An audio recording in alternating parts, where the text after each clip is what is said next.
Це бойовий дрон, який періодично буває на позиціях. Пройшло 2 місяці, нам присилають ті дрони, які ми запросили, а вони вже не актуальні, їх треба переробляти. Десь ситуація така, що це взяв 30 дронів і викинув. Теоретична база дається всім. Всі отримують навчання до того, як вони виходять на позицію. Автократичної системи, скажімо так, у них з масштабуванням все окей. Кодифікований виріб, він не всім підійде. От як з коробки взяв і поніс на позицію. Також розмова про той момент, що ми воюємо з дураками. Ні. Там достатньо світлих голов. І вони працюють не на нас. Тут ми займаємося переробкою того, що нам надає держава, міністерство, те, що до нас приходить. Ми його адаптуємо до бойових дій. І згодом воно потрапляє на позиції і згодом піде на голову. Тут безпосередньо в цій кімнаті у нас проходить адаптація, перепрошивка, якийсь хардвер встановлюється на дрони. Працює тут коли як, коли 3, коли 6 чоловік. В залежності від інтенсивності бойових дій на нашій ділянці. За цими столами хлопці установлюють антени під ті частоти, які актуальні на цьому відтинку фронту. Тому що неоднорідна ситуація по всьому фронту. І вона в кожному відтинку так само змінюється.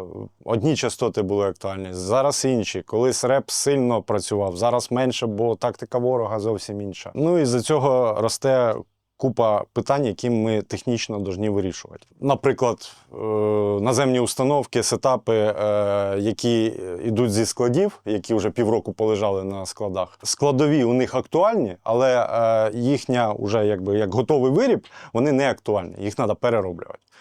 Чим людина зараз і займається. Тобто воно не просто викидується або лежить далі на складі. Ми його перероблюємо і адаптуємо під реалії.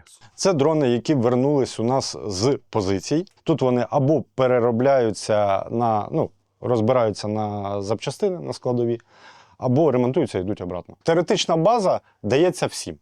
Тобто у нас всі отримують навчання до того, як вони виходять на позицію. Щоб вони, якщо вже така ситуація, що там він побачив, що один проводок відвалився, то йому не треба передавати дрон або кіпу дронів, а він сам може його чи підпаяти, чи там ізолентою змотати. Тому що сам, будучи пілотом, у нас це починалося все кустарно, і я дуже добре пам'ятаю ці часи, що ти, як в фільмі «Підняти перископ». Там радіст був, тут він один дріт держить, тут другий, а кум летить.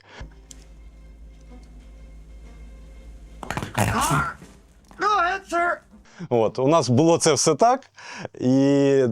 І наразі також бувають такі ситуації на передовій, що щось пошкодилось, якийсь прильот, антени побили, і ти маєш знати, як його поремонтувати, бо ти не БГ, ти не бойова одиниця. Ти не можеш захистити свою піхоту, ти не можеш захистити себе. Ти просто там безполезен. Ти наполовину солдат.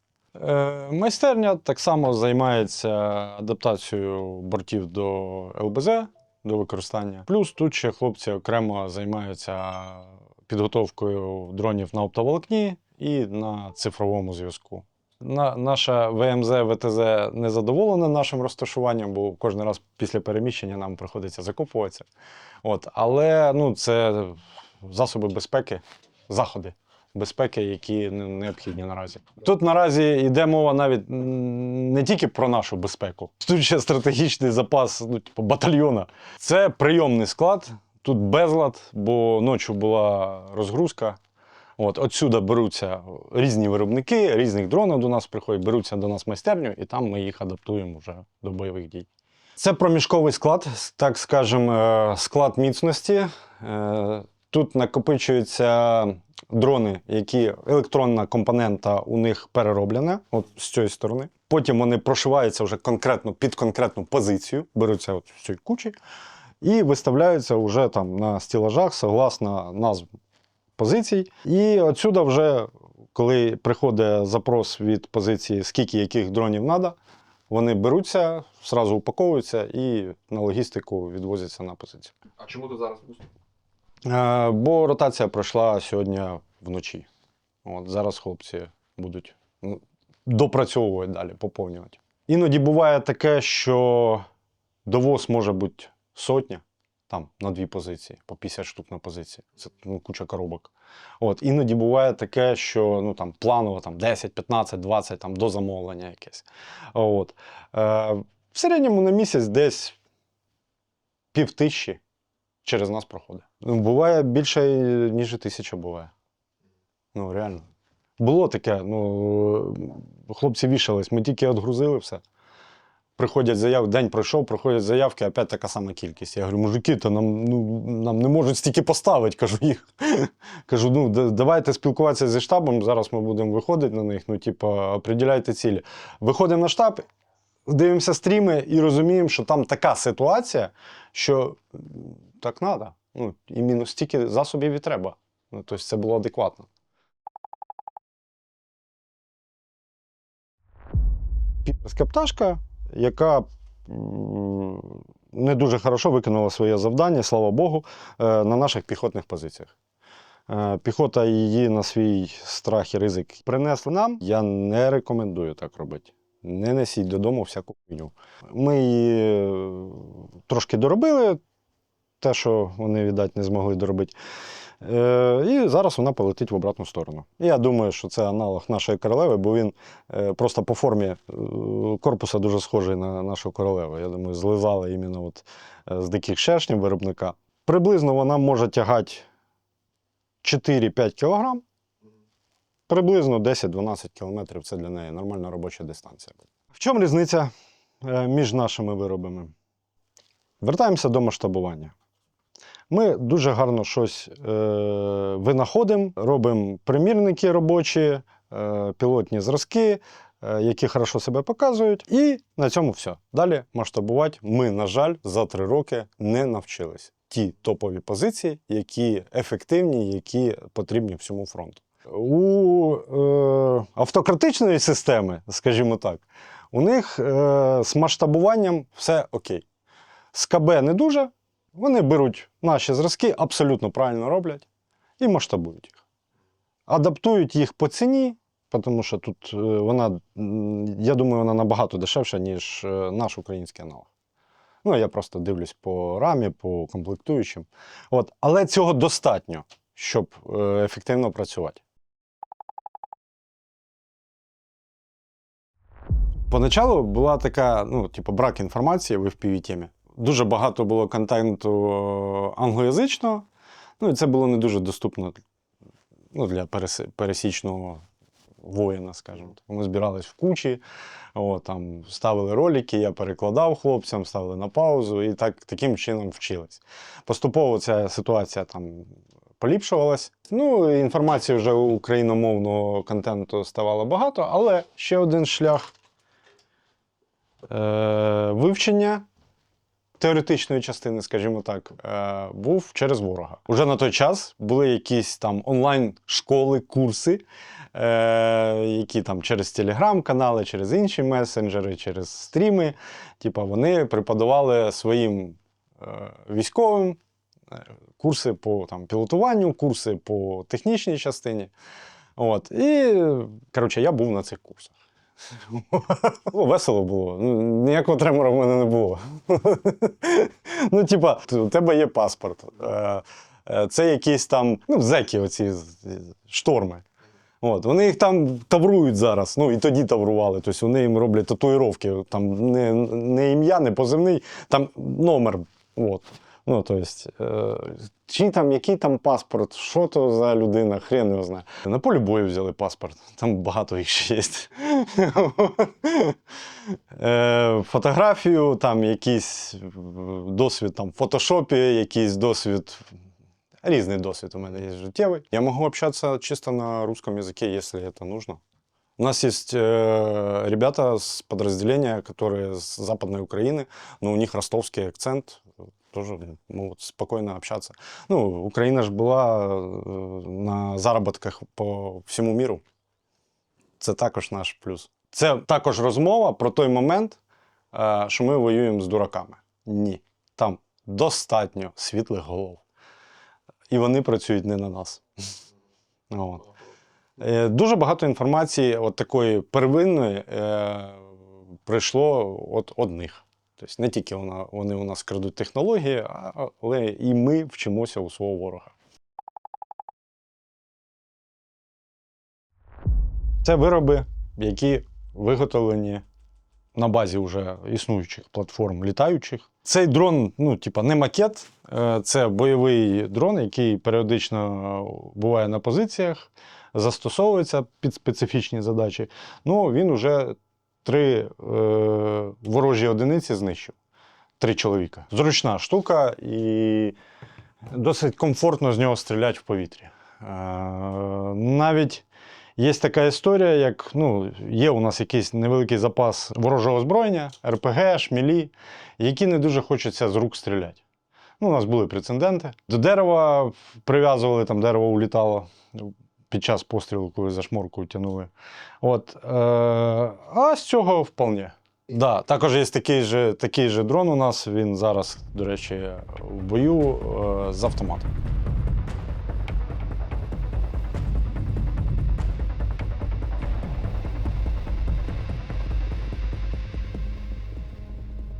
Цей дрон зроблений на тій самій, скажімо так, літючій базі виробника «Дикі шершні». Ширше його називають як королева шершнів. Він зроблений для задач мінування або коврового бомбардування.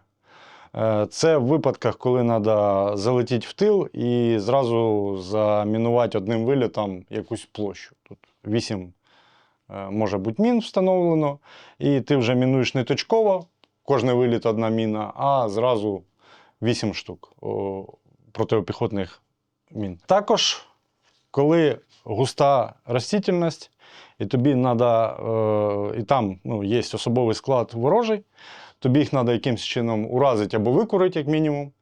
Чіпляєш 8 ефок і пішов вздовж посадки, з якоїсь дистанції відпускаєш ці ефки. Дуже ефективна штука в цьому плані. Дробовик, грубо кажучи, тут на місці зробили 4-зарядний. В основному ця історія для боротьби з ворожими розвідзасобами, типу Mavic. Тобто по крилам не дуже цілесообразно, бо невеликий термін знаходження в повітрі. А по мавікам можна працювати. І з говна і палок, і з того, що було під рукою, і воно працює. Є примірники заводські, які більш ліпшої якості. Там є деякі елементи, які поліпшують роботу для оператора. Там лідари всі можливі, і т.п. і т.д. Це простий зразок, який зроблений був по-бистрому, щоб вже був якийсь ефект. Було в планах зробити вогнемет. Це так як є засіб, який також в українській армії був перший раз винайдений і застосований як так називаємий «золотий дощ». Там суть трохи інша, там запалювальний снаряд, який горить на дроні, поки він летить. І велика площадь займання, виходить, і велика вірогідність зробити пожежу. Хотіли зробити точковий огнемет, іменно з подачі палива. Не дійшли руки, якщо чесно. Бюрократичні моменти набагато краще стали в армії з початку війни і зараз. Це небо і земля. Тобто дуже багато нюансів вже вдосконалено там ці путі коридорів переносення бумажки з кабінету в кабінет. Але все одно є така історія. Осінь або зима, нам треба ночні дрони з теплаками. Окей, все, ми зараз тендери з виробниками, все проведемо, зараз зробимо. Лютий, березень, квітень, травень, розгар літа, день 12 годин, нам приходять ночники. В умопомрачительних масштабах. Тільки ми їх нераціонально використовувати, бо вони стоять дуже багато. Тобто вони стають у нас на склад, уже на наш тут внутрішній, і ми чекаємо зими. Найбільша біль це приймачі. Приймачі керування. Місяць можемо на одних частотах попрацювати, місяць треба на інших. Ми заявку зробили, що нам там нужна отака частота, поки бюрократичний момент пройшов. Пройшло 2 місяці, нам присилають ті дрони, які ми запросили, а вони вже не актуальні, їх треба переробляти. І, на жаль, зараз зараз ця тема піднімається, але вона ще, тільки її обговорюють. Не мають права ні ЗСУ, ніхто купляти складові. Я не знаю чому, так законодавчо. Мають купляти кодифіковані вироби, тільки вироби в комплексі. Але в той кодифікований виріб, він не всім підійде. Як з коробки. Взяв і поніс на позицію. Десь ситуація така, що це взяв 30 дронів і викинув в поле, бо воно тільки взлетіло, зразу його потушили ребом і все, бо там воно не працює, ця частота. Винуждені міняти приймачі. Один приймач про цифри там $20-30. Маєш 100 дронів, 2-3 тисячі доларів. Де брати ці гроші? Непонятно. Це нон-стоп. Кожен місяць отака проблема. Це сама велика біль. Моя думка, що убираємо зараз ідеальні умови, що при бригаді, при організмі більш вищому, є склади, де ведуться закупівлі постійні, є позиції, які найбільш востребовані по батальйонам, які в роботі. І я можу замовити на майстерню, мені прийшли дрони, мені треба там стільки-то RX, я можу на склад вернути такі-то RX обратно. Тобто це як обмінний фонд може бути цей склад сформований. Це, вирішило б дуже багато питань. Щоб ви розуміли, середній такий підрозділ, не медійний, 50-70 тисяч на цю ерунду тратить в місяць. Де вони беруть ці гроші, не знаю. Люди допомагають, волонтери, свої зарплати. Ми не дуже медійний. Відомий, да. Так само, волонтери, є постійні меценати, є люди, які нам допомагають, нон-стоп, із місяця в місяць. Вони вже як самі взяли на себе, хтось нам купляє скиди постійно. Не завжди є в комплектах, скиди. На будь-яку FPV-шку ти чіпляєш скид, все, це вже бомбер. Тобто, як таке, є так мнення, що бомбери, FPV, камікадзе. Мужики, люба десятка може стати бомбером. Причепи туди скид, все. І ці люди вибирають собі направлення, ми вам будемо мачти купляти, ми можемо стільки в місяць виділяти, це організація, наприклад. Ми можемо вам екофлохи чи ще щось хазяйственне купляти, ми можемо вам RX закупляти. Тут ще такий момент з комплектуючими до дронів, що, в принципі, і Україна їх не може закупляти офіційно, так як більшість цих комплектуючих виробляються в Китаї. Що дасть легалізація закупівель комплектуючих для України? Це дасть поштовх дуже сильний для місцевих виробників, у яких є притомна продукція, але у них нема об'єму, щоб розвивати своє виробництво. Вони не можуть масштабуватися і покрити потреби всього ЗСУ. Тому що у них брак коштів, елементарно. Хоча вона з комплектуючих з того ж Китаю, які Китай може спокійно продавати чіпи окремо, бо це не військова, не підпадає під їхні внутрішні санкції. Вони його можуть комплектувати і робити тут в Україні і заробляти гроші. Гроші будуть осідати тут. Бо це вже готовий продукт, це не сир'євий. Ми закупаємо сир'йо, робимо готовий продукт, продаємо його тут. Економіка, все просто. У нас все складно завжди.